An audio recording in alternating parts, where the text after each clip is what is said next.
나가보도록 하겠습니다. 사랑하는 하나님 아버지 감사합니다. 하나님께서 우리를 주님의 은혜 가운데 지난 4개월 동안 보호해 주시고 친히 인도해 주심에 진심으로 감사드립니다. 오늘부터 하나님의 지혜의 말씀인 야고보서를 보기를 원합니다.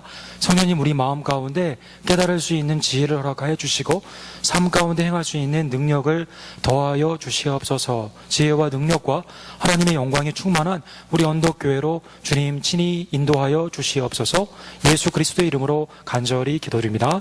아멘. 오늘부터 야고보서를 강의하도록 하겠습니다. 사실 야고보서는 초대교회부터 특별히 종교개혁 시기 또 지금까지도 많이 각광을 받는 그러한 서신은 아닙니다. 초대교회에서도 야고보의 예수님이 동생이 이제 예루살렘의 수장으로 있을 때 야고보서가 곳곳에 있는 교회를 향해 쓰여지게 되었는데요.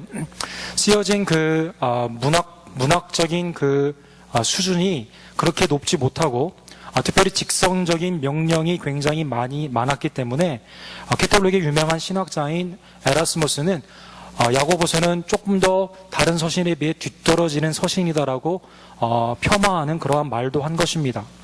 또 종교개혁의 가장 중심이 되는 오직 믿음으로 이신칭의의 그러한 놀라운 진리를 발견하고 그것을 강조하고 개혁의 기둥으로 삼았던 마틴 루터도 로마서를 워낙 강조하다 보니까 야고보서를 괄시한다는 그러한 평가를 받은 것입니다.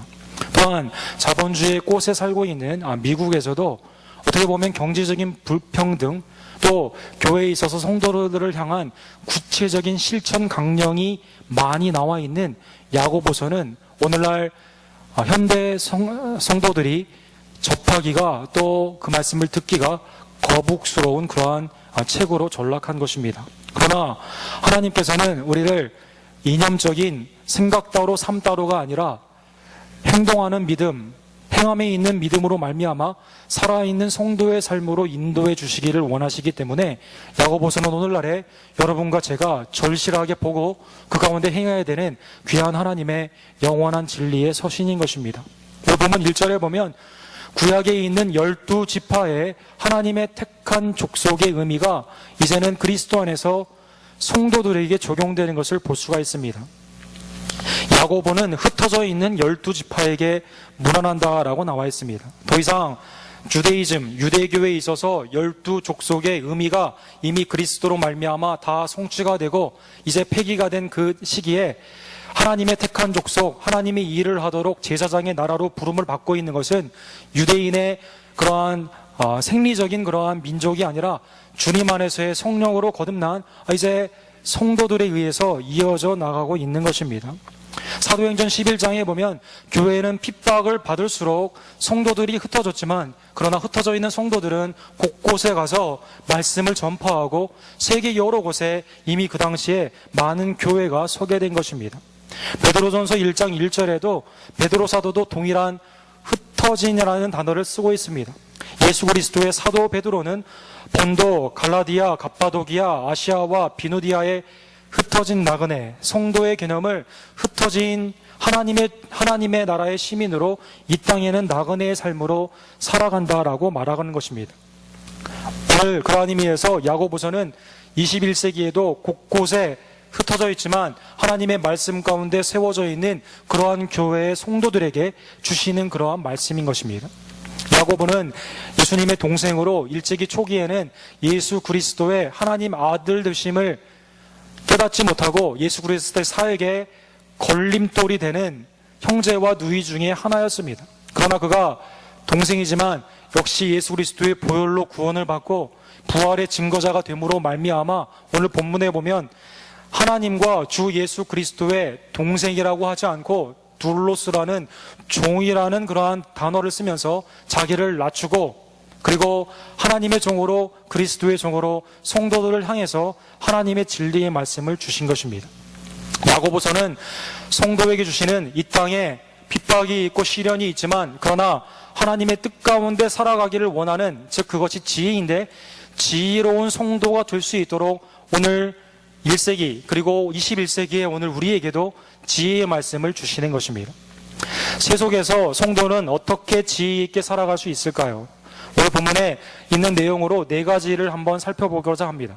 첫 번째로 지혜로운 성도는 믿음의 시련, 삶 가운데 핍박과 어려운 일이 있을 때 오히려 기뻐하는 것이다 라고 말하고 있습니다.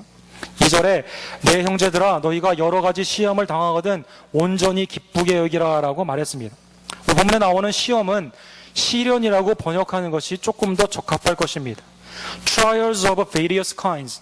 하나의 시험, 하나의 시련이 아니라 여러 종류의 시련이 성도들에게 있을 수 있는데 그때 오히려 낙심하거나 낭망하는 것이 아니라 그것을 오히려 기쁨으로 여기는 기회로 삼는 지혜로운 성도가 되라는 것입니다. 로마 당시에 기독교인들은 수많은 핍박의 대상이 되었습니다. 제국적으로 종교의 탄압이 있을 때마다 기독교는 언제나 희생양이 되었던 것입니다. 또 기독교는 흩어진 유대인들의 기반으로 하는 많은 사람들은 특별한 잡을 잡을 수가 없었기 때문에 법적인 신문에 보장이 되지 않는 많은 노예들이 있었습니다. 초대교회는 대부분의 사람들이 노예였다라는 그러한 기록들이 나와 있는 것입니다. 경제적으로 빈곤했으며 가장 중요하게도 예수 그리스도를 믿고 전파하는데 수많은 신앙의 위협이 있었던 것입니다. 어떻게 보면 이민자로서 이들의 흩어진 나그네로서의 삶이 우리에게 비슷한 동질감으로 느껴질 수도 있을 것입니다. 그들은 이러한 여러 시험 가운데 과연 내가 예수 그리스도를 믿는 것이 나의 삶 가운데 어떠한 의미가 있는가? 하나님은 과연 살아계셔서 나의 이러한 형편을 알고 있는가? 수많은 그러한 시련들이 믿음을 약화시키려고 우리에게 많은 유혹을 주지만 그럼에도 불구하고 지혜로운 성도로서 그러한 어려운 일이 있을 때마다 오히려 기쁨으로 승화를 시켜라라는 것입니다. 그러면 시련은 힘들고 어려운 것인데 어떻게 우리가 기뻐할 수 있겠습니까? 그 이유는 3절에 나와 있는 것처럼 믿음의 시련이 우리를 인내하도록 만들기 때문인 것입니다. 이는 너희 믿음의 시련이 인내를 만들어 내는 줄을 너희가 알미라. 로마서 5장 3절과 4절에도 바울 사도도 동일한 진리의 말씀을 전파하십니다. 다만 이뿐 아니라 우리가 환난 중에도 즐거워하나니 이는 환난은 인내를, 인내는 연단을, 연단은 소망을 이루는 줄 알미니라 라고 말씀한 것입니다. 믿음의 시련은 오히려 우리를 견디게 합니다. 견딤으로 말미암아 하나님이 원하시는 그러한 소망을 품고 그 가운데 우리가 기쁨으로 더욱더 주님을 위해 헌신할 수 있게 하는 것입니다.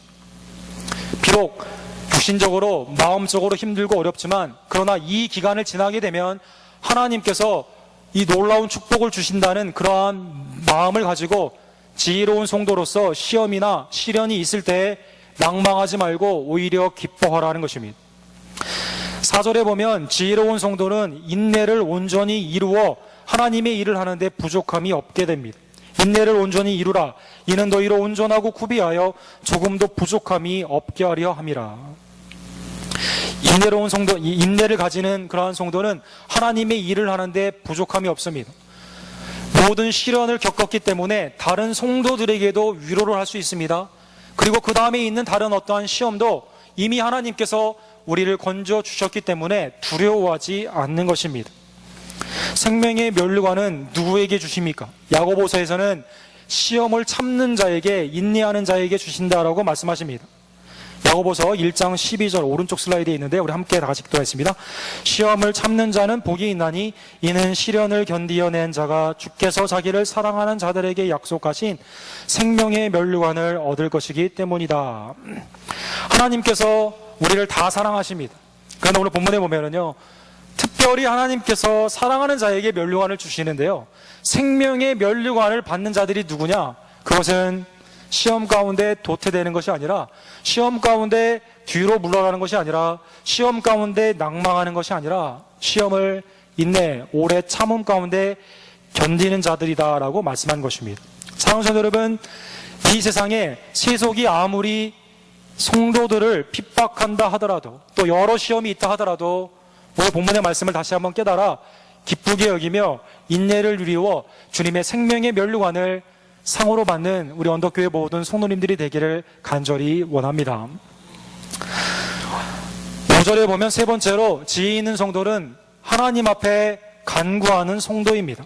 너희 중에 누구든지 지혜가 부족하거든 모든 사람에게 후히 주시고 꾸짖지 아니하시는 하나님께 구하라. 그리하면 주시리라. 소피아라고 남아있는 이 지혜는 세상에 있는 지식이나 세상에 있는 경험이 아니라 오직 하나님이 주시는 그러한 마음의 깨달음입니다. 하나님의 뜻을 통찰 분별하여 삶 가운데 그것을 적용하는 능력이 성경에 말하는 지혜인 것입니다. 신자가 이 세속 가운데 어떻게 살아야 되는 방향성을 깨닫게 되고, 특별히 세상 속에서 시련과 시험이 있다 하더라도 그것을 이겨나갈 수 있고 피해 나갈 수 있는 그러한 능력을 주는 것이 곧 지혜인 것입니다. 성경은 하나님이 곧 지혜다라고 말씀하세요. 그래서 하나님께 지혜를 구하라는 것입니다. 로마서 16장 27절에 바울 사도는 로마서를 마무리하며 이렇게 하나님을 표현해요. 지혜로우신 하나님께서 예수 그리스도로 말미암아 영광이 세세 무궁하도록 있을지어다. 아멘. 하나님을 지혜로우신 하나님이시다라고 말씀하십니다. 지혜로우신 하나님은 세상 사람들이 미련하게 보이는 십자가, 또 유대인에게는 걸림돌이 되는 그러한 십자가를 통해서 오히려 우리를, 죄인을 구원하시는 능력으로 삼으신 것입니다. 그래서 우리가 하나님께 구해야 되는 것은 다른 어떠한 것이 아니라 하나님 자신인 그 지혜를 우리가 구해야만 되는 것입니다. 솔로몬은 하나님이 내가 너를 위해 무엇을 줄까라는 하나님의 질문에 다른 세속적인 어떠한 종욕의 간구를 한 것이 아니라 하나님의 뜻 가운데 나라를 다스릴 수 있는 지혜를 그가 구함으로 말미암아 하나님의 놀라운 은총을 받게 된 것입니다. 잠언 8장에 보면 지혜는 이 어떠한 사물이 아니라 하나님 자신이다라고 말씀하고 있어요. 지혜장으로 불리우는 잠언 8장은 인격화된 지혜가 하나님이 우리를 지혜로 초청하고 있습니다. 대저 나를 얻는 자는 생명을 얻고 여호와께 은총을 얻을 것임이니라. 그러나 나를 잃는 자는 자기의 영혼을 해하는 자라. 나를 미워하는 자는 사망을 사랑하느니라. 생명과 사망이 뭐에 있느냐?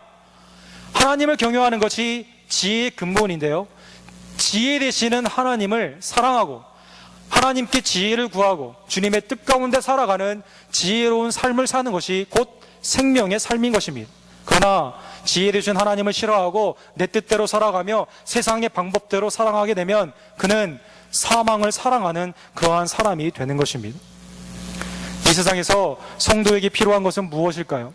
야고보 사도는 다른 어떠한 것이 아니라 세상의 방법으로 로마를 이기거나 다른 우리의 어떠한 꼼수를 서서 유대인들을 이기는 그러한 방법이 아니라 하나님께 지혜를 구하고, 하나님은 지혜를 구하는 자에게 부분적으로 주시는 것이 아니라 어떤 사람에게만 특정하게 주시는 것이 아니라 모든 사람에게 후히 주시는, 꾸짖지 아니하시는 그 하나님께 지혜를 구하라는 것입니다. 네 번째로 지혜로운 성도는 어떠한 성도일까요? 구할 때 의심하지 않는 성도가 지혜로운 성도인 것입니다. 6절에 보면 오직 믿음으로 구하고 조금도 의심하지 말라. 의심하는 자는 마치 바람에 밀려 요동하는 바다 물결 같으니라 라고 말씀하셨습니다. 제임스 티소의 마태복음 14장이 주제가 된 유명한 그림이 있습니다. 여러분, 마태복음 14장에 어떤 사건이 있었습니까? 풍랑 가운데 있는 제자들에게 예수님은 바다 위로 걸어서 제자들을 구하러 오십니다. 다른 제자들은 다 배 안에 있었어요. 그런데 베드로는 역시 그 제자들의 대표답게 예수님을 보며 기쁘게 바다 바깥으로 예수님을 영접하러 나간 것입니다. 그때 어떤 일이 일어났습니까? 베드로가 물 위를 같이 걷는 그러한 일이 일어나게 된 것입니다. 그런데 물 위를 걷다가 내가 지금 뭐하고 있지? 라는 생각으로 바다를 쳐다보니 베드로가 물속에 빠져버린 것입니다. 예수님이 베드로에게 이렇게 말씀하세요. 믿음이 적은 자여 왜 의심하느냐라고 물었던 것입니다. 의심은 무엇일까요? 하나님의 능력과 하나님의 인품을 온전히 의지하지 못하는 것입니다. 과연 내가 구할 때 하나님이 그것을 주실 능력이 있을 것인가? 내가 과연 이것을 구할 때 하나님은 나에게 이것을 주실 만한 사랑과 긍휼의 마음이 있는 하나님이신가? 정말 꾸짖지 아니하실 것인가? 정말 후히 주실 것인가? 거절하지 않을 것인가? 의심이 막 일어나게 되면 하나님께 온전하게 간구하지 못하게 되는 것입니다. 그러한 사람은 마치 바람에 밀려 요동하는 바닷물들 같다라고 말하고 있습니다. 여러분, 쓰나미를 통해서 일본의 그 어떤 학생이 차던 축구공이 잃어버리게 되었는데 캘리포니아에서 발견됐다고 합니다. 바닷물결로 요동쳐가지고 그게 캘리포니아까지 가게 된 것입니다. 의심하는 자는 왔다 갔다 하나님에게도 한번 걸어보고 재물에게도 한번 걸어보고 불교나 다른 신에게도 한번 걸어보고 마음 수련회에도 하나도 걸어보고 여러 가지 걸어가지고 그 중에 하나만 걸리면 된다는 식으로 마음이 한 곳에 정함이 없는 흔들리는 것입니다. 하나님이 때로는 응답하세요. 그런 자들이 응답을 받으면 헷갈리게 되는 것이죠. 이게 하나님의 응답인지 내가 따로 거는 다른 마음 수요